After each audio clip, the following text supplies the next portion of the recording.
예수님께서 지옥을 말씀하셨답니다. 그런데 지옥이 없다는 주장이 무슨 소리입니까?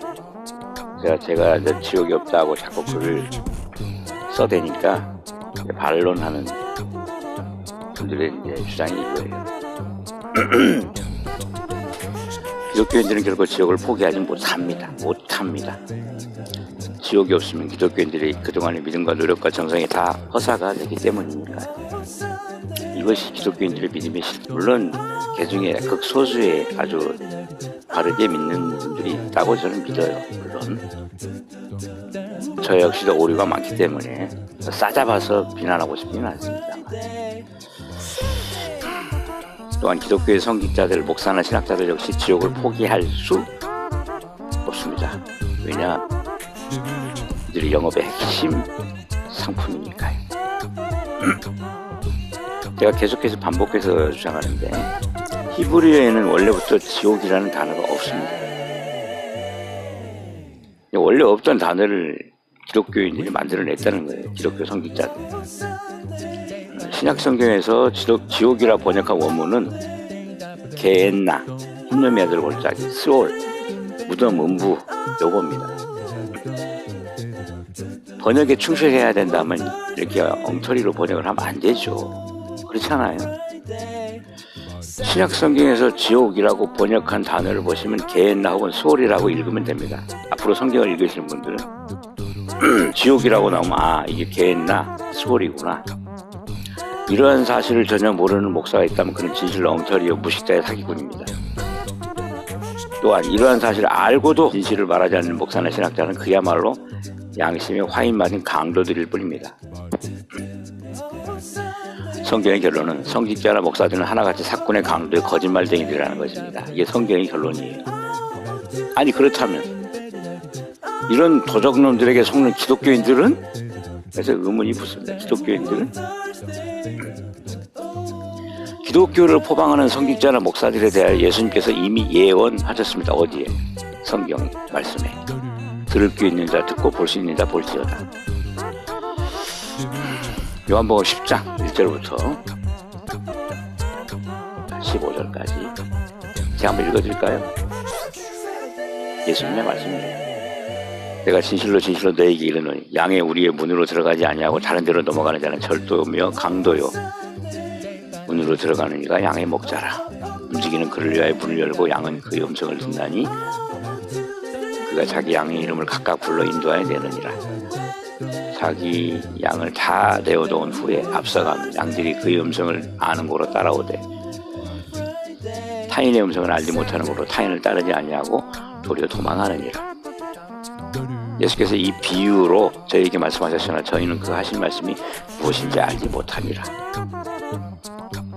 그러므로 예수께서 다시 이르시되 내가 진실로 너에게 말하노니 나는 양의 문이라. 누가요? 예수님. 나보다 먼저 온 자는 다 절도여 강도니 양들이 듣지 아니하였느니라. 내가 문이니 누구든지 나로 말미암아 들어가면 구원을 얻고 또는 들어가며 나오며 꼴을 얻으리라. 도적이 오는 것은 도적질하고 죽이고 멸망시키려는 것뿐이요 내가 온 것은 양으로 생명을 얻게 하고 더 풍성히 얻게 하려는 것이라. 나는 선한 목자라. 선한 목자는 양들을 위하여 목숨을 버리거니와 사꾼은 목자도 아니요 양도 제 양이 아니라. 이리가 오는 것을 보면 양을 버리고 달아나나니 이리가 양을 늑탈하고 또 해치느니라. 달아나는 것은 저가 사꾼인 까닭에 양을 돌아보지 아니함이나 나는 선한 목자라. 내가 내 양을 알고 양도 나를 아는 것이 아버지께서 나를 아시고 내가 아버지를 아는 것 같으니 나는 양을 위하여 목숨을 버리노라. 절도요 강도니 누구일 것 같습니까? 자, 이제 과연 지옥이라 번역한 성경을 한번 읽어나 봅시다. 마태복음 5장 27절부터. 또 간음치 말라 했다는 것을 너희가 들었으나 나는 너희에게 이르노니 여자를 보고 음욕을 품는 자마다 마음에 이미 간음하였느니라. 만일 내 오른 눈이 너를 실족케 하거든 빼어내어 버리라. 내 백체 중 하나가 없어지고 온 몸이 지옥에 던지우지 않는 것이 유익하며 또한 만일 내 오른손이 너를 실족케 하거든 찍어내버리라. 내 백체 중 하나가 없어지고 온몸이 지옥에 던지우지 않는 것이 유익하니라. 또 일렀을 때 누구든지 아내를 버리거든 이혼 증서를 줄 것이라 하였으나 나는 너에게 이르노니 누구든지 음행한 연고 없이 아내를 버리면 이는 저로 간음하게 하며 또 누구든지 버린 여자에게 장가되는 자도 간음함이니라. 아하, 이 본문을 보고 지옥이 있다고 하는 것이군요. 제가 뭐라고 했어요? 신약성경에 지옥이라 번역한 단어가 있으면 어떻게 읽으라고요? 게헨나 또는 소울이라고 읽으라고 했잖아요. 그렇다면 영어 버전은 어떤가 한번 볼까요? 영어 버전, 제가 영어가 짧아서 뭐 여러분이 한번 찾아보세요. 가장 직역을 잘한 버전이 YLT 버전입니다. 여기도 역시 게헨나.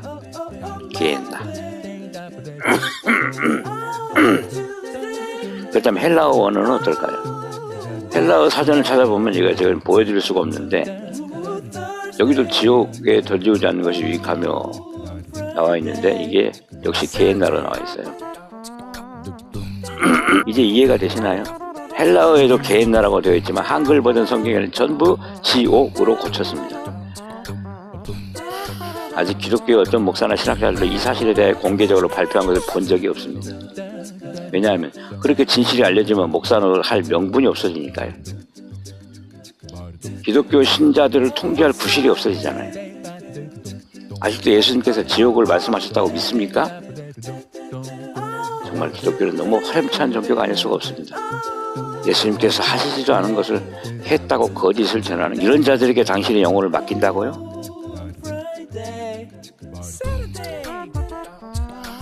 결국 예수님께서 게헨나에 떨어지지 않기를 바라는 비유를 엉터리로 지옥이라고 사기를 치는 거죠. 당시 유대인들은 게헨나에 대해 아주 잘 알고 있었습니다. 그러니까 그 당시에 예수님 말씀하실 때 주변에서 듣고 있던 그 유대인들 게헨나 하면 다 알아들었다는 얘기예요. 청중들이 잘 아는 지명과 단어를 통하여 범죄하지 말 것을 가르치시는 교훈을 말씀하신 거예요. 지금. 음욕 또는 간음하지 말라는 것의 연장선상에서 눈이 범죄하거든 하신 겁니다. 총체적인 비유의 핵심은 내 마음과 눈을 지키라는 뜻입니다. 이혼 증서를 써주는 것이나 간음한 것은 동일한 범죄라는 뜻이죠. 거기서 더 나아가 여자를 보고 음욕을 품는 자마다 이것은 각 사람의 마음의 동기를 보신다는 겁니다. 숨은 동기. 사람은 속일 수 있지만 창조주 여호와께서 사람의 마음 중심을 보신다는 것을 알려주신 겁니다. 이것을 간과한 채로 예수님께서 하신 적이 없는 지옥을 만들어서 신자들을 구속하려는 사악한 자들에게 속지 말라는 말씀입니다. 이런 대담한 거짓을 만들어 전파하는 자들이 누구입니까? 기독교인들은 철석같이 지옥이 있다라고 믿고 있죠. 물론 지옥이 없다 해도 하나님의 공의와 하나님의 심판과 하나님의 복음, 성경적인 복음 전혀 문제가 없습니다. 사랑의 하나님께서는 지옥 따위를 만드실 이유가 없죠. 그거 없어도 얼마든지 하실 수 있으니까요. 이제 기독교, 가톨릭, 개신교 포함해서 모든 기독교를 포함한 기독교적 관점에서의 종교 지도자들이 지옥을 고안해내고 만들어낸 겁니다. 성경에는 원래 없었는데 그래서 이걸로 영업을 하고 있는 거예요. 이 실체를 제가 낱낱이 파헤쳐 드리겠습니다. 물론 그렇다고 해서 제 말을 믿을 분은 별로 안 계실 겁니다. 이단 사입이 아니야 이렇게 치부할지도 모르죠. 하지만 뭐 상관없습니다. 제가 이런 얘기 한다고 해서 뭐 돈 들어오는 것도 아니니까. 다만 사실은 사실대로 알려야 하잖아요.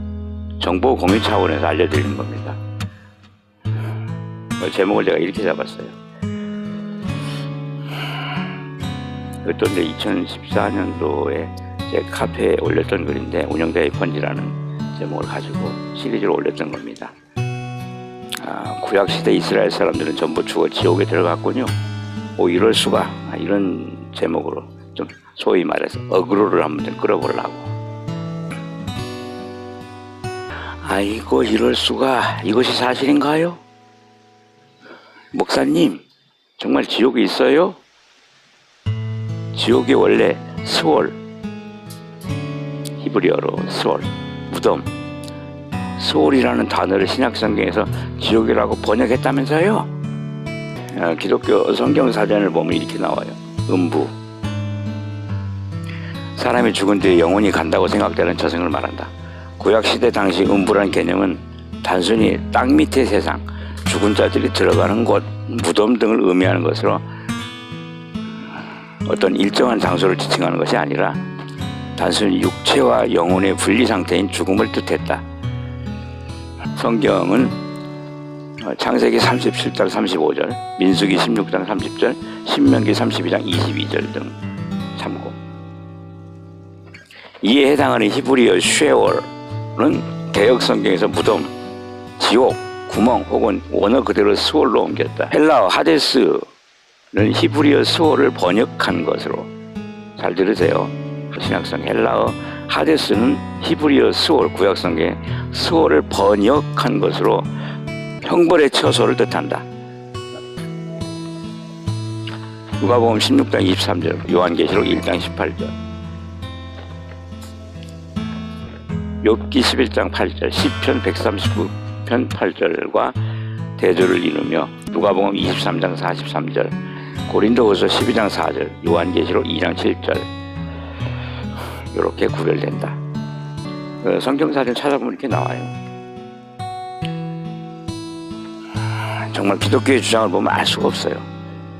일관성이 없어요. 수월이라 했다가 무덤이라 했다가 음부라고 했다가 지옥이라고 했다가 분명하게 가르치지 않고 애매모호하게 가르치나요? 진실은 자꾸만 변하는 게 아닙니다. 처음부터 무덤이면 계속 무덤이 되어야 합니다. 처음부터 수월이면 계속 수월이어야 합니다. 처음부터 음부라면 계속 음부로 번역되어야 합니다. 처음부터 지옥이라면 계속 지옥이어야 합니다. 그렇죠? 그렇지만 기독교가 발행하는 성경은 이러한 기본적인 원칙조차 밥 먹듯이 무시합니다. 그러면서 믿어달라고요? 목사 말이니까 닥치고 믿으라고요? 지금부터라도 진실하게 번역할 생각은 없으신가요? 그렇게 못하지요. 영업을 못하니까. 장사가 안 되거든. 목사들의 주장처럼 스월도 지옥, 음부도 지옥, 무덤도 지옥, 게헨나도 지옥이라고 한다면 여기서 의문이 생겨요. 이스라엘의 역사인 구약 성경 속에 죽은 아브라함부터 이삭, 야곱과 그 후손들은 전부 지금 어디 있나요? 수월에 있다고요? 무덤에 있다고요? 음부에 있다고요? 이 모든 것이 사실은 기독교의 공식적인 주장에 의하자면 지옥이라면서요. 그렇잖아요. 아이고 맙소사. 그렇다면 아브라함님도 지옥에, 모세님도 지옥에, 다니엘님도 지옥에, 노아님도 지옥에. 아휴, 내가 정말 부끄럽고 얼굴이 뜨거워서 이거야 원.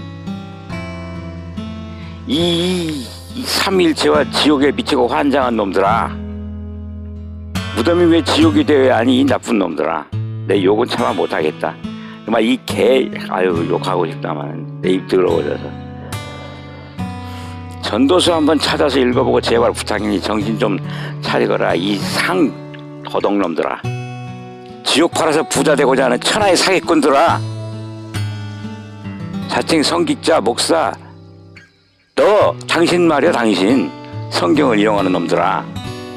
전도서 9장 10절, 내 손이 일을 얻는 대로 힘을 다해야 할지어다. 내가 장차 들어갈 스월에는 일도 없고 계획도 없고 지식도 없고 지혜도 없음이니라. 이게 개역 개정판 성경이에요. 자, 공동번역 봅시다. 무슨 일이든 손에 닿는 대로 하여라. 저승에 가서는 할 일도 생각할 일도 없다. 깨쳤던 지혜도 쓸데없어진다. 자, 표준 세번역 성경. 내가 어떤 일을 하든지 내 힘을 다해서 하여라. 내가 들어갈 무덤 속에는 일도 계획도 지식도 지혜도 없다. 여기서는 무덤은 소울입니다. 한글 킹제임스 버전입니다. 내 손이 찾은 할 일은 무엇이든 힘을 다해야 할지어다. 이는 내가 가는 음부에는 일도 없고 계획도 없고 지식도 없고 지혜도 없습니다. 자, 현대어 성경 볼까요? 이 세상에서 계획한 일은 무엇이든지 온 힘을 다 바쳐 이루어라. 장차 들어갈 땅 밑에는 얼도 없고 계획도 없고 세울 수 없으면 지식도 없고 지혜도 없다. 자, 현대인 성경입니다. 너는 무슨 일을 하든지 최선을 다하라. 내가 앞으로 들어갈 무덤에는 일도 없고 계획도 없으면 지식이나 지혜도 없다. 자, 흠정역 한번 볼까요? 무엇이든지 내 손이 해야 할 일을 얻는 대로 내 힘으로 그것을 하라. 내가 가게 될 무덤 속에는 일도 없고 계획도 없고 지식도 없고 지혜도 없느니라.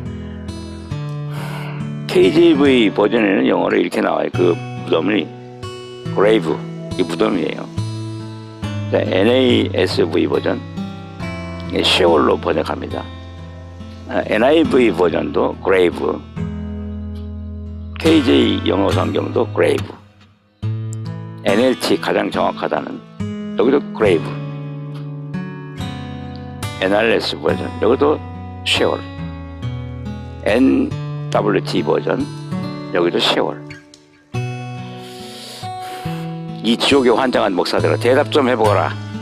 구약시대의 믿음의 조상님들도 전부 지옥에 들어간 거 맞잖아. 니들 주장대로라면 무덤이나 음부나 수월이나 전부 다 지옥이라며. 에휴. 불지옥이 무엇입니까? 이런 질문에 대한 답변으로 여러분과 좋은 시간 가졌으면 좋겠습니다.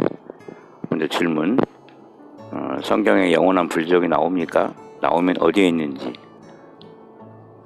성격은 어떠한지 자세히 가르쳐 주세요. 여기에 대한 답변입니다. 신약 성경의 지옥, 헬라어 원문은 게헨나라고 합니다. 신약 성경의 지옥으로 가장 많이 번역된 게헨나 12번이나 나타나는데 헬라어로는 게헨나로 불리운다. 히브리어로 골짜기를 뜻하는 게와 인명인 흰놈이 합성된 흰놈의 골짜기라는 뜻의 지명이다. 여호수아 18장 16절에 나옵니다. 12번 가운데 9번은 지옥이라는 명사로, 3번은 형용사로 쓰였는데 한 번 야고보서 3장 6절을 제외하고는 모두 예수께서 친히 사용하신 특이한 표현이다. 이 게헨나, 많이 불타고 있는 성경적인 배경의 지옥을 묘사하는 용어이다. 그렇다면 게헨나는 어디이며 타오르는 불은 언제, 그리고 언제까지 타오를 불인가? 지옥의 주소로 소개된 게헨나는 다름 아닌 예루살렘 남쪽 비탈 아래의 계곡이다. 고대 이스라엘 백성이 우상 숭배에 빠져 타락이 극도에 달했을 때 이곳에서 자식들을 몰렉 신에게 불살라 제사하기까지 한, 참고 성경으로는 역대하 28장 1절로 3절, 33장 1절로 6절, 열왕기하 23장 10절. 배도의 현장이었다. 예레미야는 이 골짜기를 살육의 골짜기라 칭할 것임을 예고하고, 배도한 백성의 시체가 공중의 새와 땅의 짐승의 밥이 될 것이나 그것을 쫓을 자가 없을 것이며 땅이 황폐하리라고 예언했다. 예레미야 4장 19절로 2절, 6장 32절. 요시야 왕 그 골짜기를 그렇게 만들었습니다. 열왕기하 23장 10절에 나옵니다.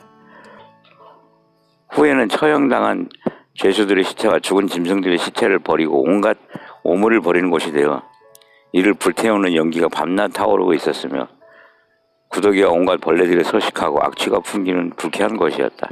이러한 배경 때문에 흰놈의 골짜기 곧 게헨나는 장차 예수 그리스도를 거절하는 악인들이 최고의 형벌을 받을 곳을 상징하기에 이르렀다. 예수께서도 이러한 역사적 지리적 배경을 적용하여 당신의 말씀을 한사코 거역하는 바리새인들과 완고한 인간들을 질책하시며 그들이 마지막 심판날에 살육의 골짜기 곧 게헨나에 던져질 것이라고 경고하셨다. 마가복음 9장 43절로 47절. 그러므로 예수께서 묘사하신 지옥 꺼지지 않는 불이나 구더기도 죽지 않고 불도 꺼지지 아니하는 마가복음 9장 43절 48절. 지옥불은 곧 흰놈의 골짜기와 쓰레기와 시체를 태우는 불이었다. 이 게헨나가 신약 성경에는 모두 지옥으로 번역되어 있다. 참고로 마태복음 5장 22절, 29절, 30절, 19장 8절, 23장 33절. 그러나 이러한 지옥은 사람이 죽은 뒤 몸을 떠난 영혼이 불 가운데서 고통받는 것으로 표현된 경우는 한 번도 없고 장차 있을 재림과 연관된 심판의 때에 마태복음 5장 22절, 25장 41절 몸이 함께 사루어 없어질 것으로 분명히 언급되었다. 지금까지 살펴본 대로 구약의 소월 65번, 신약의 하데스 11번, 타르타루스 1번, 게헨나 12번 등 사람이 죽은 뒤 가는 곳을 언급된 표현이 89번이나 나오지만 어느 한 곳도 죽은 뒤 몸을 떠난 영혼이 가서 영혼이 고통당하는 것으로 소개된 것은 없다. 단지 벌레들이 우글거리고 쓰레기를 태우는 불이 밤낮 타오르던 흰놈의 골짜기를 뜻하는 게헨나를 연상하여 신약성경은 마지막 심판날에 악인을 태울 불을 영원한 불, 마태복음 25장 41절로 표현한 것이다. 오늘날 흰놈의 골짜기 쓰레기를 모두 타버렸거나 치워지고 시체들도 모두 썩어버려서 지옥을 상징했던 그 게헨나는 깨끗하게 정리되어 더 이상 불도 타오르지 않고 벌레도 득실거리지 않는 아름다운 성지 일부가 되어 관광객들을 맡고 있다. 이러한 흰놈의 골짜기 역사적 지리적 배경을 깨닫지 못하고 이상과 같은 성경의 표현을 악인이 지옥불에서 당하는 고통은 영원하다는 영혼 지옥설을 논거로 삼는 것은 학문적으로 신중하지 못한 가르침이다. 다음의 비평이 그런 것이다. 비평. 만약 지옥불이 영원한 것이라면 우리는 그 불이 상징하는 형벌 또한 영원한 것이라는 결론을 내리지 않으면 안 된다. 마지막 사람이 그 불에 의해 타 없어진 후라면 무엇 때문에 지옥불이 계속 타고 있어야 하는가? 이상과 같은 영원 지옥설을 구체적으로 표현한 18세기 이름난 신학자여 설교가인 요나단 에드워즈의 설교 한 토막을 들어보자. 조나단 에드워즈. 오래전에 사망한 악인들의 영혼은 지옥에 가서 아직도 그곳에 머물러 끊임없는 고통을 받아왔다. 이 고통받는 일 외에는 그들이 그곳에서 할 일은 아무것도 없다. 그들은 이 한 목적을 위하여 그곳에 갇혀있다. 불의 큰 파도가 그들의 머리 위에 넘실대면 그 머리와 눈, 혓바닥, 손과 발과 허리와 그들의 활력이 영원히 벌겋게 녹아 흐르는 불꽃, 바위라도 녹이는 불꽃 속에 휩싸여 가장 예민한 감각으로 괴로워할 것이다. 단 한순간, 단 하루, 단 한 세대, 혹은 두 세대, 혹은 100년, 아니 수억 년을 두고 영원히 끝도 없이 그들은 결코 구원을 받지 못할 것이다. 이게 조나단 에드워드라는 목사가 설교한 겁니다. 지옥을 강조하기 위해서. 참 꺼지지 아니하고 마가복음 9장 43절 48절 세세토록 계시록 14장 11절 20장 11절 타오르는 영원한 불 마태복음 18장 8절 등이 몇 가지 표현을 근거로 이상에 묘사된 것과 같이 상상만 해도 끔찍한 영원 지옥설을 함부로 주장할 수 있을까? 신약성경의 영혼과 영원한 불, 이거에 대한 변증. 먼저 신구약 성경에 쓰여진 영원한이라든지 세세토록 forever 이라는 말이 보통 생각하는 그런 끝없는 영혼을 뜻하는 말이 아님을 어학적으로 성경적으로 확인해야 한다. 신약성경의 영원한 혹은 세세토록으로 번역된 헬라어는 아이오니오스라는 형용사인데 아이온이라는 명사에서 나왔다. 이 말은 성경에서 다음과 같이 쓰여지고 있다. 추수되는 세상 끝이요 아이온.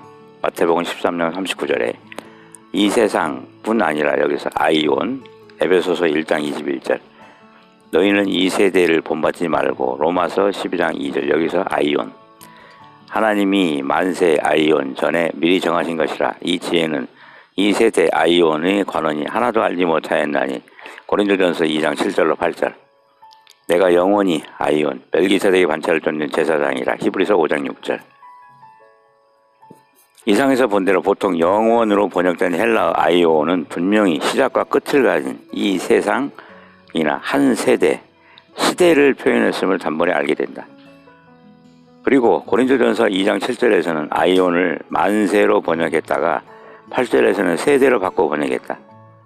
이렇게 성경이 뜻하는 영혼은 끝이 없는 그런 영혼이 아니라 한 세상이나 한 세대를 뜻할 수 있음을 다음의 예를 통해서 확증할 수 있다.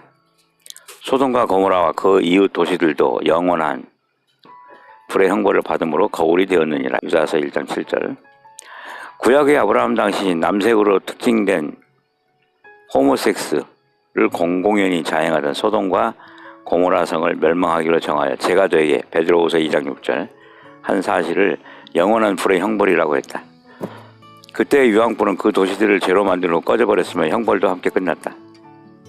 구약성경의 영혼과 영원한 불, 신약성경 헬라어의 영혼인 아이온에 해당하는 구약성경 히브리어의 영혼은 올람이다. 70인역은 히브리어 올람을 언제나 헬라어 아이온으로 번역했다. 구약성경 히브리어 영어는 올람이다.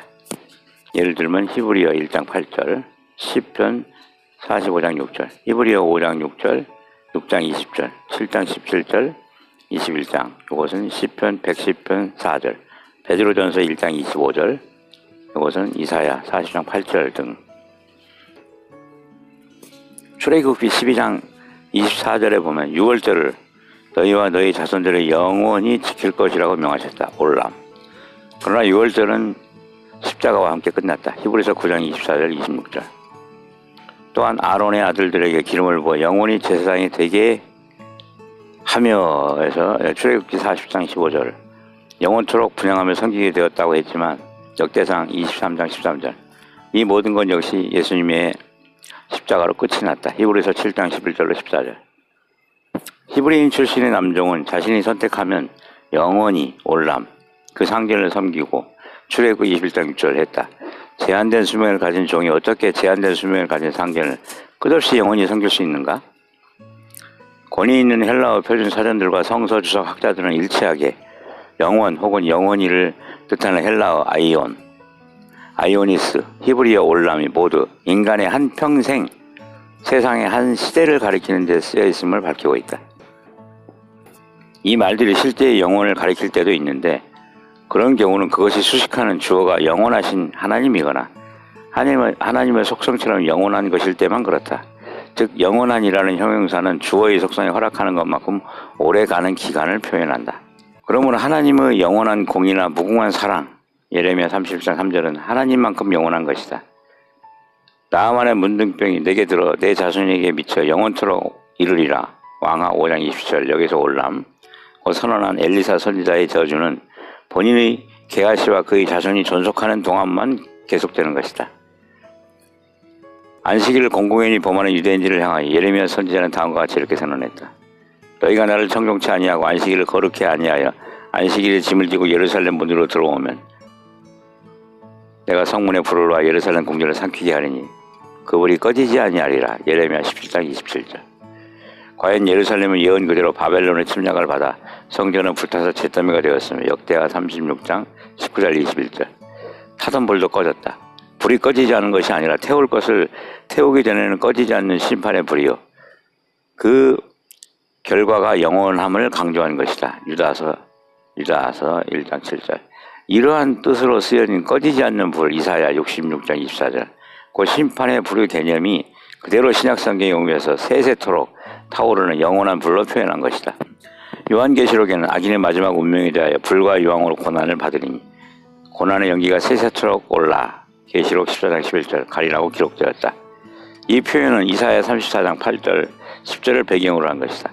하나님의 진노하시는 남에돔 땅이 역청과 유황이 늪이 되어 밤낮 꺼지지 않는 불이 붙고 그 연기가 끊임없이 오를 것이라고 했다.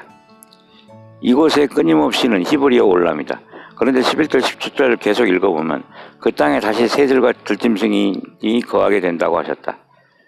만약 유황불이 계속 타고 그 연기가 영원히 오른다면 어떻게 그렇게 될 수 있겠는가? 요한계시록의 표현도 마찬가지다. 결과가 영원한 것이지 시간이 영원한 것이 아니다. 꺼지는 영원한 불. 성경은 실제로 하나님의 심판에 의하여 악인은 촉에같이 사루어져서 그 뿌리와 가지를 남기지 아니할 것 말라기 4장 1절이라고 했으며 여호와의 원수는 어린 양의 기름같이 타서 연기되어 없어지리라. 시편 37편 20절이라고 선언되었다. 뿐만 아니라 마지막 심판의 결과로 유황불못 곧 불덩이의 지옥으로 화했던 지구는 계시록 20장 7절로 10절 베드로후서 3장 12절 13절 불로 정결케 된 후에는 새하늘과 새 땅이 될 터인데 처음 하늘과 처음 땅이 없어 계시록 21장 1절 될 것임을 명시했다. 그리하여 잠시 후에 악인이 없어지리니 내가 그것을 자세히 살필지라도 없으리로다. 오직 온유한 자는 땅을 차지하리라. 시편 37편 10편이라는 예수님의 산상보훈의 허락이 마침내 성취될 것이다. 마태복음 5장 5절. 자신의 선택으로 태어난 것도 아닌 짧은 인생을 사는 동안 어리석은 선택으로 범한 죄악 때문에 천년, 수백만 년, 수백억 년 아니 영원한 세월 동안 죽지도 못하고 펄펄 끓는 유황에서 고통받아야 한다는 영원 지옥설은 자비롭고 공의로우신 하나님의 속성에도 어긋나고 잔인무도한 일이다. 우리가 성경에서 발견하고 생애에서 체험한 하나님은 그러한 하나님이 결코 아니시다. 구원받지 못한 사람들이 영원히 타는 유황불못에서 고통당하는 것을 만족스럽게 바라보시는 그런 하나님을 상상할 수 있는가? 우주 한 구석 어디 펄펄 끓는 유황불못 구덩이에서 영원히 고통당하는 구원받지 못한 부모 형제 혹은 남편과 아내 자식들이 있을 환경에서 누리는 하늘의 영생 복락에 무슨 가치가 있는가? 이처럼 부르짖으면 과연 그 무한한 사랑이신 하나님의 귀에 음악이 될 수 있을 것인가? 이 영원 지옥설은 바벨론이 온 세계 주민에게 마시게 한 진노의 포도주라고 하는 거짓 교리 중의 하나이다. 영원 지옥설의 기원, 이토록 비성경적인 영원 지옥설의 근원은 어디인가? 중세 로마 카톨릭 교회의 기초를 놓은 2세기 말에 라틴 교부 터툴리안, 3세기 초의 키프리안, 4세기 말에 어거스틴 등은 모두 북아프리카 출신의 교부들로 알렉산드리아를 중심으로 한 이집트와 헬라의 영혼 불멸 사상에 깊이 젖어 있었다. 서방교회의 영원한 형벌, 영원 지옥설을 소개한 것은 터툴리안으로 자신의 가르침이 헬라의 철학자 플라톤의 영혼 불멸 사상에 근접했음을 천명했다. 이러한 터툴리안의 가르침은 어거스틴에 의해 신학적 체계를 갖추었으며 중세 로마 카톨릭 교회로 하여금 영원 지옥과 연옥에 관한 신앙을 굳히는 기초를 놓았다. 이러한 터툴리안과 어거스틴의 사상이 어떻게 16세기 종교개혁자 칼빈의 영원 불멸과 영원 지옥 사상에 영향을 미쳤는가를 뒤에서 구체적으로 밝히고자 한다. 만약 하나님께서 이러한 일을 하신다면 그분은 사랑과 공의 하나님이라 불릴 수가 없다. 그것은 가증한 교리이며 무신론자나 회의론자들이 총에 탄환을 제공해준 엄청난 폐해를 끼친 교리요, 하나님을 성실히 찾으려 한 많은 사람들을 돌아서게 한 교리이다. 죄인은 사망에 처해질 것이지 고문에 처해지지 않을 것이다. 왜냐하면 죄의 형벌은 사망인데 영원한 고통은 사망이 아니기 때문이다. 이러한 자료들이 사실은 진실을 찾고자 하는 사람들이 열심히 정말 조금만 시간을 투자해도 공개된 자료들입니다. 분별해야 돼요. 기독교의 거짓 교리에 속으시면 안 됩니다. 한 사람이라도 이러한 진실을 알기를 소망하는 마음에서 이 내용을 올렸습니다. 기독교가 상상하는 지옥은 환난의 날, 이 땅에 일어날 일에 대한 성경의 말씀을 크게 오해한 것입니다. 새 하늘과 새 땅, 이 말씀에 그 결과가 다 들어있는 것입니다. 우선 노아 때 이 땅을 보존하신 이유를 먼저 떠올리셔야 합니다.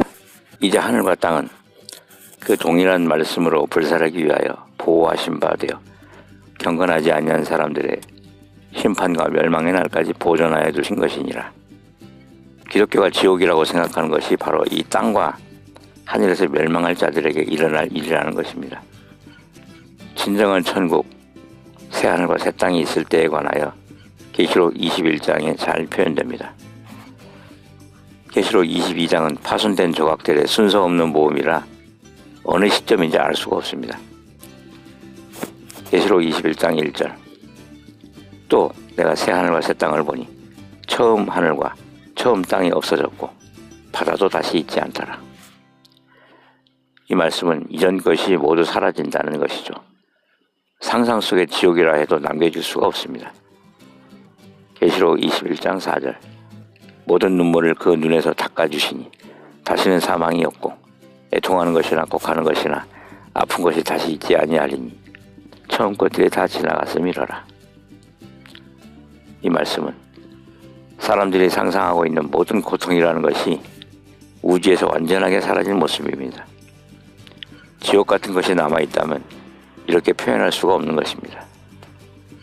21장 8절, 그러나 두려워하는 자들과 믿지 아니하는 자들과 흉악한 자들과 살인자들과 음행하는 자들과 점술가들과 우상숭배자들과 거짓말하는 모든 자들은 불과 유황으로 타는 못에 던져지리니 이것이 둘째 사망이라.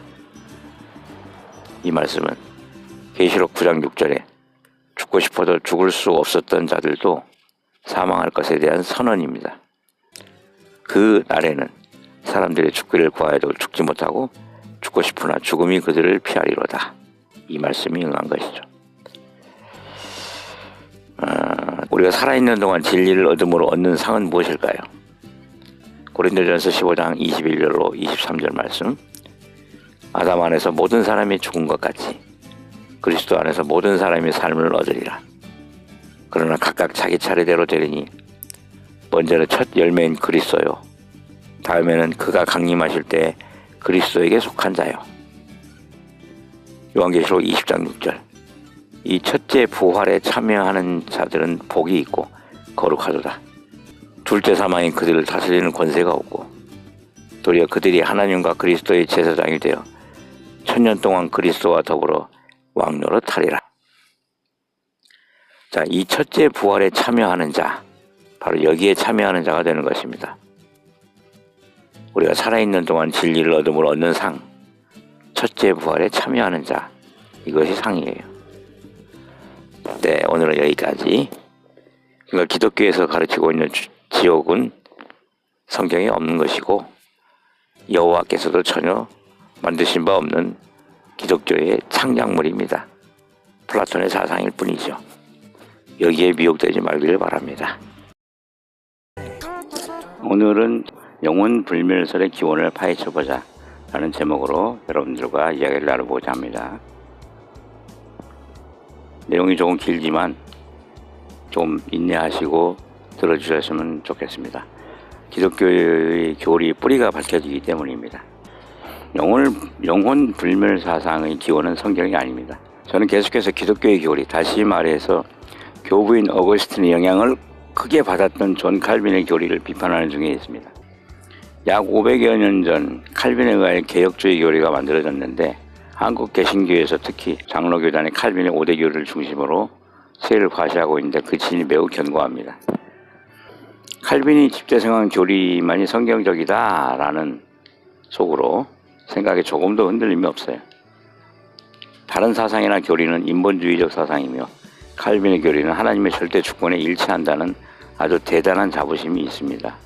일단 장로교단에서 목사 노릇 하려면 칼빈의 교리 수호는 기본으로 해야 합니다.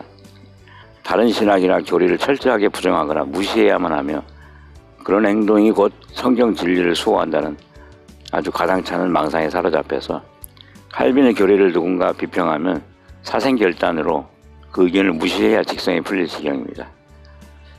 이게 얼마나 웃기는 짓인지. 캐캐묵은 500년 전 칼빈의 독단적인 교리가 개신교의 단단한 진을 구축했는지는 모르지만 그로 인한 엄청난 손실은 이루 말할 수가 없어요.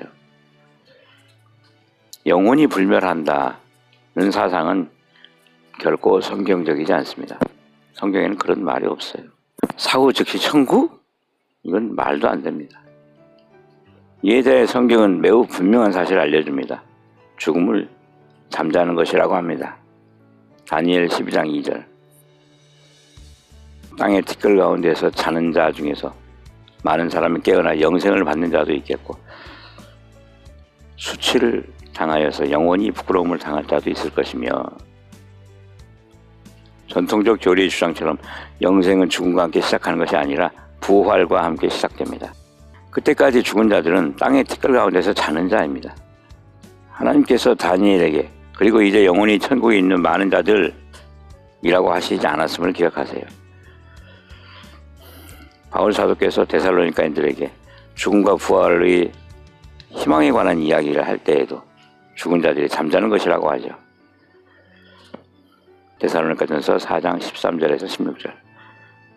형제들아, 자는 자들에 관하여는 너희가 알지 못함을 우리가 원하지 아니하노니 이는 소망 없는 다른 이와 같이 슬퍼하지 않게 하려 함이라.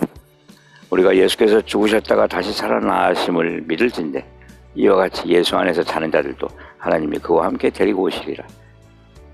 우리가 주의 말씀으로 너에게 이것을 말하노니 주께서 강림하실 때까지 우리 살아남아 있는 자도 자는 자보다 결코 앞서지 못하리라. 주께서 호령과 천사장의 소리와 하나님의 나팔 소리로 친히 하늘로부터 강림하시리니 그리스도 안에서 죽은 자들이 먼저 일어나고. 자, 바울님의 소망이자 하나님께서 우리에게 주신 소망은 단 하나, 부활이죠. 누구도 모르는 일이지만 주님께서 언제 오시냐에 따라 우리 중에 어떤 사람들, 아니 모든 사람들은 현재와 부활의 시기 사이에 죽을 겁니다. 그때 우리는 천국 같은 더없이 행복한 상태가 되는 것이 아니라 우리는 잠을 자게 됩니다. 어디에서요? 땅의 티끌 가운데에서, 혹은 저승이나 하데스라고 부르기도 하는 무덤입니다.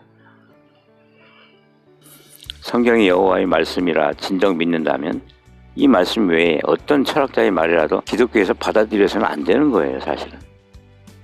영혼이 불멸한다는 교리에 관한 일반적인 믿음과 성경 말씀이 얼마나 다른지. 안타깝게도 죽음은 잠자는 것이고 부활로 다시 살아날 것이라는 사실을 교리적 믿음을 강요받은 기독교인들은 믿지 않습니다. 교리에 의한 영혼 불멸 사상은 도대체 무엇일까요? 사람은 몸과 영혼으로 되어 있다. 몸은 살과 피로 이루어진다. 껍데기로 영혼의 칩과 같은 역할을 한다. 영혼은 비물질적인 부분이며 마음이나 감정 같은 것이다. 죽으면 영혼이 몸을 떠나 천국이나 지옥에서 계속해서 의식을 가지고 영혼이 살게 된다. 이게 전통적 교리의 주장입니다. 영어 성경에서 혼, soul, 혼으로 번역한 이 단어는 히브리어 네피시와 동일합니다. 네피시, 생명의 본질, 숨쉬는 행위, 숨쉬는 것. 영어 단어 혼, S-O-U-L. 혼의 문제점은 단어의 실질적 의미와 동일하거나 히브리어에 나타나는 숨은 뜻이 없다는 것이죠. 히브리어 사고방식에서는 본래 그리스어와 라틴어 성경과 마찬가지로 몸과 혼을 결합하거나 반대의 개념이 아닙니다. 네피시 혹은 그리스어 신약성서에서의 푸시, 영은 단순히 숨쉬는 것, 삶을 의미하고 창세기 2장 7절에서 이 내용을 정확히 알 수 있습니다. 창세기 2장 7절, 여호와 하나님이 땅에 흙으로 사람을 지으시고 생기를 그 코에 불어넣으시니 사람이 생명이 되니라. 히브리어 네피시. 이것은 저희 개인적인 주장이 아니라 성경이 그렇게 말씀하는 것입니다. 교리는 이 사실을 대수롭지 않게 무시해버렸습니다. 정말 간이 부어도 감히 여호와의 말씀을 이렇게 우습게 봐도 되는 겁니까? 말씀은 영을 몸과 분리되었다고 하지 않습니다. 사람이 생명이 되었다. 오늘날 숨쉬고 있는 우리 모두는 살아있는 영, 즉 생명입니다. 우리가 마지막 숨을 거두면 우리는 더는 생명이 아니며 우리는 의식 없이 깊은 잠에 빠져서 잘 것이고 의식이 없을 것입니다. 이것이 성경에서 가르치시는 진실입니다. 이제는 동물에 대하여 살펴봅시다. 창세기 1장 20절 21절. 하나님이 이르시되 물들은 생물을 번성하게 하라. 땅 위 하늘을 공창하는 새가 나르라 하시고 하나님이 큰 바다 짐승들과 물에서 번성하여 움직이는 모든 생물을 그 종류대로 날개 있는 모든 새를 그 종류대로 창조하시니 하나님이 보시기에 좋았더라. 여기도 역시 생물은 네피시라고, 네피시, 소울 그렇게 되어 있습니다. 창세기 1장 29절에서 30절. 하나님이 이르시되 내가 온 지면에 씨 맺는 모든 채소와 씨 가진 열매 맺는 모든 나무를 너희에게 주노니 너희의 먹을거리가 되리라. 또 땅의 모든 짐승과 하늘의 모든 새와 생명이 있어. 네피시. 땅에 기는 모든 것에게는 내가 모든 푸른 풀을 먹을거리로 주노라 하시니 그대로 되니라. 숨 쉬는 모든 것, 사람이나 동물 모두 생명입니다. 그렇다면 영혼 불멸 개념은 도대체 어디에서 온 걸까요? 플라톤이 말하는 불멸의 영혼설. 불멸의 영혼이라는 생각의 근원은 그리스 철학에서 나왔으며 특히 그리스 철학의 거장인 플라톤과 소크라테스, 이 두 사람이 강해를 했었습니다. 플라톤은 불멸의 영혼 이론에 관해 최초로 이야기한 사람은 아니지만 가장 유창하게 말한 사람입니다. 하버드 대학의 베르너 예거는 다음과 같이 말합니다. 인간의 불멸은 기독교 교회에서도 부분적으로 받아들인 플라톤주의적 철학적 종교의 기본적 신념 중 하나였다. 베르너 예거, 불멸에 관한 그리스 사상, 하버드 신학적 논평, 1959년 7월. 그러니까 교부들은 플라톤주의예요. 플라톤의 제자들이에요. 초대 교부하고 초대 교회를 혼동하시면 안 됩니다. 전혀 관계없어요. 기원이 다르니까. 그렇다면 플라톤은 영이 무엇이라고 생각했을까요? 플라톤은 또 다른 위대한 그리스 철학자 소크라테스의 제자였습니다. 플라톤의 저서 파이돈은 소크라테스의 죽음을 묘사하는 대화입니다. 이 대화는 소크라테스가 동미나리를 마시고 죽기 전날 나눈 이야기였던 것으로 추정됩니다. 위키피디아에 의하면 파이돈의 주제 중 하나는 영혼이 불멸이라는 생각이다. 우리는 파이돈이 이 주제에 관한 두 위대한 그리스 철학자 플라톤과 소크라테스의 생각이라고 볼 수 있습니다. 영혼은 신성과 매우 비슷하고 영원하고 쉽게 이해 가능하며 굳게 맺어져 변하지 않는 것이다. 영혼은 친족과 같은 순수, 영원, 불멸, 불변으로 떠난다. 파이돈 중에서. 그리고 다음과 같은 내용도 나옵니다. 영혼과 삶은 불가분의 관계로 결코 삶의 반대나 죽음이 아니다. 따라서 영혼은 불멸이며 불멸이기 때문에 파괴되지 않는다. 죽음과 같은 것이 있다고 믿어야 하는가? 그렇다. 그러면 죽음은 영혼과 몸이 분리되는 일뿐인가? 그리고 죽음은 영혼이 몸 안에 존재하다가 몸에서 분리되어 몸이 영혼에서 떠날 때 이 분리가 생기는 것이다. 그것이 죽음이다. 죽음은 그저 영혼과 몸이 분리되는 일이다. 중략. 즐거워하라. 내 죽음을 슬퍼하지 말라. 내 무덤에 나를 내려놓을 때 내 영혼이 아니라 내 몸을 묻는다고 말하라. 중략. 플라톤과 소크라테스가 하는 말이 비슷하죠? 일반적인 기독교인들도 비슷하게 믿고 있을 것입니다. 교회사가 필립 샤프는 이렇게 말합니다. 플라톤은 또한 상과 벌의 내세에 관한 신조의 중요성을 부과한다. 하나님께서 만드신 인간이 피할 수 없는 죽음이라는 것은 악은 악에게로 끌려가고 선은 최고 선에게로 올라가 모든 영혼이 본연의 위치로 가는 것이다. 샤프, 헤르조그 종교 백과사전, 플라톤주의와 기독교라는 글 중에서 위 모든 내용은 현대의 기독교 목사가 쓴 내용과 거의 비슷합니다. 같은 주제에 관해서 파이돈에서 이야기하는 것과 현대 기독교에서 가장 유명한 목사가 하는 이야기를 비교해보자면 이렇습니다. 여러분은 불멸의 영혼이다. 여러분의 영혼은 영원하며 영원히 살 것이다. 다시 말해 생각하고 느끼고 꿈꾸고 열망하는 여러분의 일부 자아, 인격인 진짜 여러분은 결코 죽지 않는다. 여러분의 영혼은 천국 아니면 지옥에서 영원히 살게 된다. 우리가 구원받거나 받지 못하거나 의식이 있고 영혼과 인격의 존재는 영원히 계속된다. 누군지 아세요? 빌리 그레이엄 목사입니다. 빌리 그레이엄 저 하나님과의 평화 6장. 이제 이 내용과 창세기 2장과 3장에 나오는 하나님과 사탄의 대화를 비교해 봅시다. 창세기 2장 16절 17절, 창세기 3장 4절. 여호와 하나님이 그 사람에게 명하여 이르시되 동산 각종 나무 열매는 내가 임으로 먹되 선악을 알게 하는 나무 열매는 먹지 말라. 내가 먹는 날에는 반드시 죽으리라 하시니라. 뱀이 여자에게 이르되 너희가 결코 죽지 아니하리라. 인간에게 죽지 아니할 것이라고 처음으로 말해준 것은 바로 에덴 동산의 사탄입니다. 너희가 결코 죽지 아니하리라는 사탄의 말과 영혼의 불멸이라는 신조. 빌리 그레이엄, 너희 영혼은 불멸할 것이며 영원히 살리라. 이게 빌리 그레이엄 목사가 한 말이에요. 빌리 그레이엄과 플라톤, 소크라테스 그리고 사탄은 같은 말을 했습니다. 그들 말에 따르면 진짜 죽음은 없다. 너희가 결코 죽지 아니하리라. 너희 영혼은 잠시 몸을 떠나는 것일 뿐 내 행실에 따라 천국 혹은 지옥에서 영원히 산다. 이것은 진실로 믿는 형제가 믿어야 할 내용이 아니라 이교도의 믿음이며 에덴 동산의 거짓말의 아비 사탄이 처음 가르쳐준 것입니다. 놀랍게도 이것이 기독교의 전통적 교리이며 사상이며 신조이며 믿음입니다. 이런 사실에 대하여 아무리 말해도 듣기를 거부하는 것이 안타깝습니다. 기독교인들은 죽어도 이런 교리적 신앙을 포기하지 않을 겁니다. 우상숭배가 멀리 있는 게 아니죠. 성경보다 사람의 교훈과 신화를 더 믿는 그런 믿음으로 행하는 종교적 생활을 하면서 우상숭배를 피할 수는 없습니다. 나는 아니라고 하지 마세요. 이스라엘 백성들이 우상숭배를 알면서 행한 것이 아닙니다. 그들은 정말 열심을 다해 여호와만 섬겼습니다. 그 열심히 우상숭배인 것을 몰랐다는 것입니다. 알면서 그런 바보 같은 짓을 했을까요? 여호와의 진노를 받을 것을 알면서 우상숭배를 했다고 생각하면 안 됩니다. 기독교의 모습이 이스라엘의 우상숭배와 똑같아요. 열심은 좋지만 잘못된 열심은 화를 피할 수가 없다는 사실입니다. 몰라서 그랬다고 하면 안 돼요. 알 수 있는 충분한 시간들과 기회가 있었습니다. 구약의 시대에는 선지자와 사사들, 신약 시대에는 예수님과 사도들의 가르침, 그리고 오늘날에는 성경. 인터넷을 통한 정보의 공유와의 시대. 과거에는 정보가 제한적이었고 지배 세력의 독점이었다면 이제는 무한 정보의 공유가 가능한 시대입니다.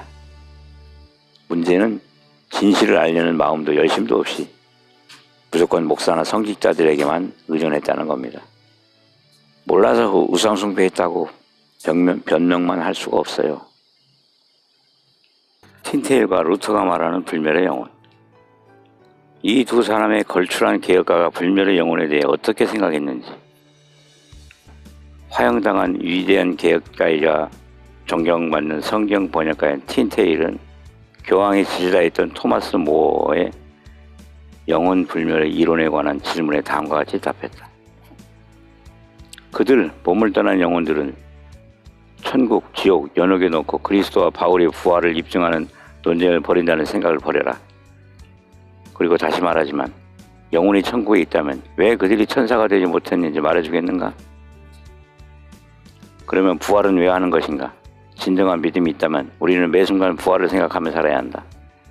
이교도 철학자들은 이 사실을 부인하고 영혼은 계속 살아있다고 주장한다. 그리고 위대한 개혁가 마틴 루터는 똑같은 이론과 레오 10세의 똑같은 교세에 관한 답변에서 영혼의 불멸을 말도 안 되는 견해라고 정의했다. 루터는 다음과 같이 말했다. 그러나 나는 교황에게 자신과 자신의 신앙을 위해 신념을 세울 것을 촉구한다. 빵과 포도주는 성체가 변한 것이고 하나님의 본질은 세대가 바뀐다고 달라지지 않는다. 영혼은 인간 육체의 실체적 형상일 뿐이고 그 교황, 그는 세상의 제왕이자 하늘의 왕이자 땅의 신이며 영혼이 불멸한다는 이 모든 생각은 끝없는 기괴한 발상이다. 루터교 학자 T.A. 칸토넨 박사, 기독교인의 희망, 1594년, 여기에서는 죽음에 관한 루터의 견해를 다음과 같이 요약했다. 부활에 관해 특별히 강조했던 루터는 잠에 관한 성경의 은유에 집중적으로 이야기했다. 사람이 잠들었다가 깼는데 이미 아침이 온 것처럼 무슨 일이 있었는지 전혀 모르고 어떻게 죽음에 이르고 죽음의 기간을 보냈는지 모르는 채로 우리는 마지막 날 갑자기 부활할 것이다. 우리는 주님께서 오셔서 작은 무덤을 두드리시며 내가 곧 부활시켜줄 거야. 그럼 이제 그분과 영원히 함께 할 거야 라고 하실 때까지 잠을 자는 것이다. 죽음은 잠자는 것이며 불멸의 영혼 같은 것은 없습니다. 성경의 위로는 대부분의 설교자들이 장례식에서 말하는 죽은 뒤에도 영혼은 계속 살아있을 거라는 것과 다릅니다. 이것은 플라톤과 소크라테스가 학생들에게 가르쳤던 내용일 뿐입니다. 다시 말하지만 가톨릭 백과사전에서는 기독교 철학자들로부터 성 아우구티스누스에 이르기까지 다수가 플라톤주의자들이었다라고 나옵니다. 우리는 계속 영혼 불멸 교리를 믿어야 할까요? 아니면 하나님의 말씀을 믿어야 할까요? 사도행전 4장 19절 베드로와 요한이 대답하여 가로되 하나님 앞에서 너희 말 듣는 것이 하나님 말씀 듣는 것보다 옳은가 판단하라. 우리는 보고 들은 것을 말하지 아니할 수 없다 하니. 또 다른 불멸의 영혼을 보면 몸이 사라진 후에도 영혼이 계속 존재한다는 믿음은 성경 어느 곳에도 나오지 않는다. 불멸의 영혼에 관한 믿음은 그리스인의 사고를 접하게 된 유대인에게서 나온 것으로 주로 플라톤의 철학이 그 시초이다. 국제표준성서 백과사전. 우리는 항상 알게 모르게 몸이 죽어도 영혼은 불멸한다는 그리스 플라톤주의의 영향을 받는다. 이러한 생각은 고대 히브리인의 의식과 완전히 상반되며 구약 어디에도 이러한 내용은 없다. 1960년판 죽음 제2권 812쪽. 영혼이 불멸할 분은 오직 창조주 여호와 한 분뿐입니다. 디모데전서 6장 16절. 오직 그에게만 죽지 아니함이 있고 가까이 가지 못할 빛에 거하시고 아무 사람도 보지 못하였고 또 볼 수 없는 자시니 그에게 존귀와 영원한 능력을 돌릴지어다. 아멘. 마태복음 10장 28절. 몸은 죽여도 영혼은 능히 죽이지 못하는 자들을 두려워하지 말고 오직 몸과 영혼을 능히 지옥, 무덤에 멸하시는 자를 두려워하라. 부활 이후 영생에 이르면 불멸함을 입는 것입니다. 원래부터 불멸하는 것이 아닙니다. 에스겔 18장 4절. 모든 영혼이 다 내게 속한지라 아비의 영혼이 내게 속한 같이 아들의 영혼도 내게 속하였나니 범죄하는 그 영혼이 죽으리라. 바울 사도께서 그리스 철학의 수도이자 플라톤과 소크라테스의 고향인 아테네에 갔을 때 예수님과 부활에 관해 전파합니다. 사도행전 17장 18절 참고. 당시는 영혼 불멸에 관한 개념이 그리스 전역에 퍼져 있을 때였습니다. 그러나 바울 사도는 그리스 철학자의 생각을 받아들이지 않았으며 오히려 부활에 관해 전파했습니다. 골로새서 2장 8절. 누가 철학과 헛된 속임수로 너희를 사로잡을까 주의하라. 이것은 사람의 전통과 세상의 초등학문을 따름이요 그리스도를 따름이 아니니라. 철학이라는 단어는 부활에 관해 말하는 바울 사도님을 조롱하던 쾌락주의자와 금욕주의자를 설명하기 위해 사도행전 17장 18절에 사용된 단어입니다. 이 단어는 플라톤과 소크라테스 그리고 다른 철학자들이 자신들을 묘사할 때 쓴 말이죠. 그들은 철학자들이었고 그들의 산물이 철학입니다. 바울 사도님은 누가 철학과 헛된 속임수로 너희를 사로잡을까 주의하라 하고 경고했습니다. 이 철학자들을 대부분 교회의 아버지들이라고 기독교에서 존경하며 자랑합니다. 많은 교부들은 이전의 철학적 영향을 거부하는 대신 자신을 기독교화했다. 플라톤주의적 교부들로는 저스틴 마터, 아테나고라스, 테오필로스, 이레네우스, 히폴리투스, 알렉산드리아의 클레멘트, 오리게네스, 미누티우스, 팔릭스, 에우세비우스, 메토디우스, 바실리우스 대제, 니사의 그레고리, 성 아구스티누스 등이다. 신 샤프, 헤르조그 종교 백과사전 중 플라톤주의와 기독교. 결론적으로 말하면 영혼은 불멸하기 때문에 죽은 영혼이 죽은 몸에서 분리되어 천국이나 지옥에서 계속 살아간다는 교리는 기독교인의 쇄신이 아닙니다.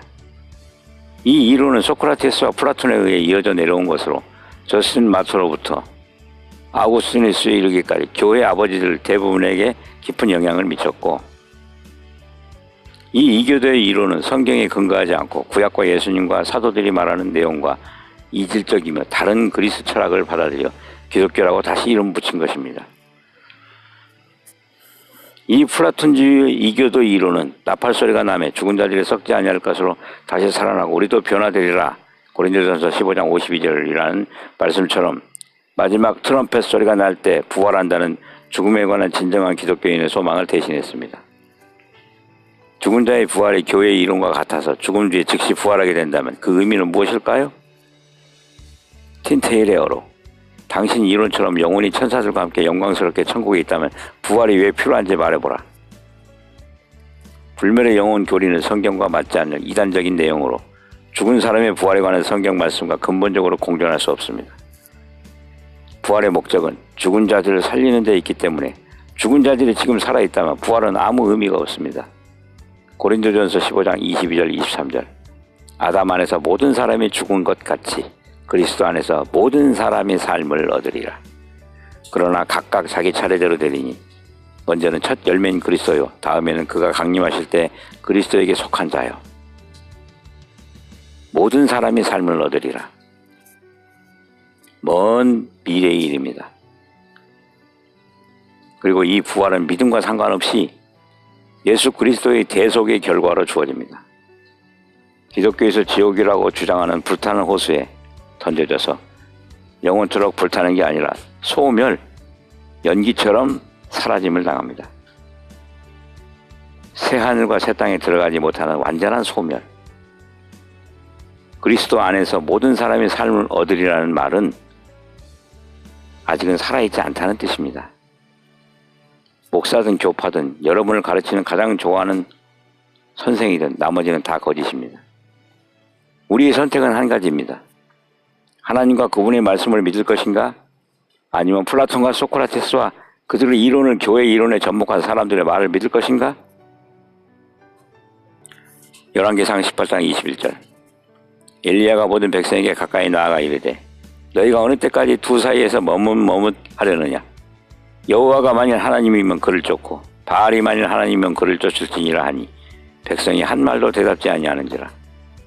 여호수아 24장 15절. 만일 여호와를 섬기는 것이 너희에게 좋지 않게 보이거든 너희 열조가 강 저편에서 섬기던 신이든지 혹 너희의 거하는 땅 아모리 사람을 신이든지 너희 섬길 자를 오늘날 택하라. 오직 나와 내 집은 여호와를 섬기겠노라. 여러분은 플라톤의 제자가 될 것입니까? 아니면 예수님의 제자가 될 것입니까? 올바른 선택을 하는 것은 인기 있는 견해와 반대된다는 의미일 수도 있고 불멸의 영혼을 믿는 것은 교회에서 인기 있고 잘 자리 잡은 견해, 그에 합당한 대가를 치러야 할 수도 있습니다.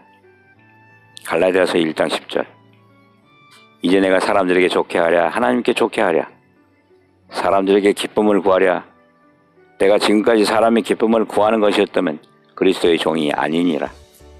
디모데후서 2장 15절 너는 진리의 말씀을 옳게 분별하며 부끄러울 것이 없는 일꾼으로 인정된 자로 자신을 하나님 앞에 드리기를 힘쓰라. 말씀과 전통적 교리를 모두 지키는 것은 불가능합니다. 둘 중 하나는 버려야 하며 부디 여러분이 옳은 선택을 하기를 기도합니다. 누가복음 12장 57절 또 어찌하여 옳은 것을 스스로 판단치 아니하느냐. 오늘은 내용이 좀 길어서 듣기 지루하셨을 겁니다. 제가 목소리도 별로 좋지도 않은데 아무튼 반복해서 관심 갖고 주의 깊게 들어주셨으면 좋겠습니다. 그럼 다음에 또 샬롬.